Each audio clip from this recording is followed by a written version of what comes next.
नमः शिवाय भक्तगण। आज मैं शारदीय नवरात्रि 2025 घट स्थापना का शुभ मुहूर्त और शैलपुत्री पूजा के बारे में चर्चा करने जा रहा हूँ। शैलपुत्री देवी दुर्गा का प्रथम स्वरूप है।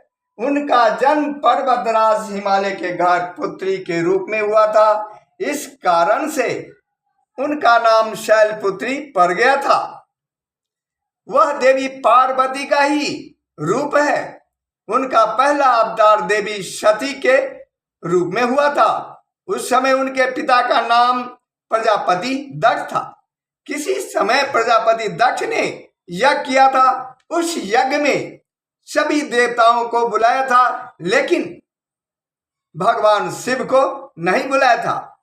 सती बिना बुलाए हुए अपने पिता के घर चली गई थी और वहां जाकर देखी कि सभी देवतागण पधारे हुए हैं, लेकिन भगवान शिव के लिए कोई स्थान नहीं रखा गया। इस पर क्रोध में आकर के सती ने उस यज्ञ के अग्नि में प्रवेश करके अपने शरीर का त्याग कर लिया था।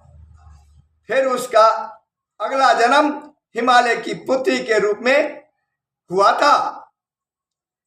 वह वृषभ का मतलब है बैल पर विराजमान रहती है। उनके दाहिने हाथ में त्रिशूल और बाएं हाथ में कमल पुष्प रहता है। सती के रूप में भी भगवान शिव उनके पति थे और शैलपुत्री के रूप में भी उनके पति भगवान शिव हैं। बैल पर सवार होने के कारण इन्हें वृषारूढ़ा भी कहा जाता है। नवरात्रि के प्रथम दिन इनकी पूजा की जाती है। इस दिन भक्तगण अपने मन को मूलाधार चक्र में स्थित करते हैं, जिस कारण से उनकी योग साधना का प्रारंभ हो जाता है। इनकी पूजा करने से मन स्थिर और एकाग्र होता है और आत्मविश्वास बढ़ जाता है। यदि कन्याएं इनकी पूजा आराधना करती हैं तो उन्हें मन चाहा वर मिलता है और जीवन में ढेर सारी खुशियां मिलती हैं। इस वर्ष माँ दुर्गा हाथी पर सवार होकर धरती पर आ रही हैं और मनुष्य या डोली पर सवार होकर वापस लौट करके जाएगी। इस कारण से इस वर्ष का समय अच्छा माना गया है। आइए जानते हैं घट स्थापना करने का शुभ मुहूर्त इस वर्ष किस समय है। इस वर्ष चतुर्थी तिथि 2 दिन पर रहा है। इस कारण से नवरात्रि इस वर्ष 10 दिनों की है। साथ ही इस वर्ष शारदीय नवरात्रि दिनांक 22 सितंबर 2025 दिन सोमवार को शुरू होगा।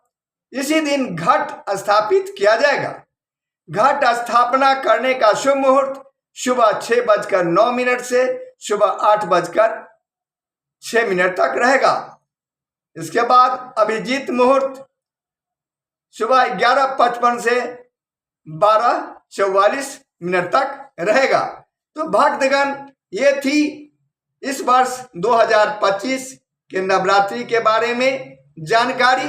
मेरा अगला वीडियो देखने के लिए मेरे इस चैनल को लाइक एवं सब्सक्राइब करें। साथ ही अपने साथियों को भी शेयर कर दें। अगले वीडियो में फिर मुलाकात होगी। तब तक के लिए आपसे आज्ञा चाहता हूं। जय माता दी।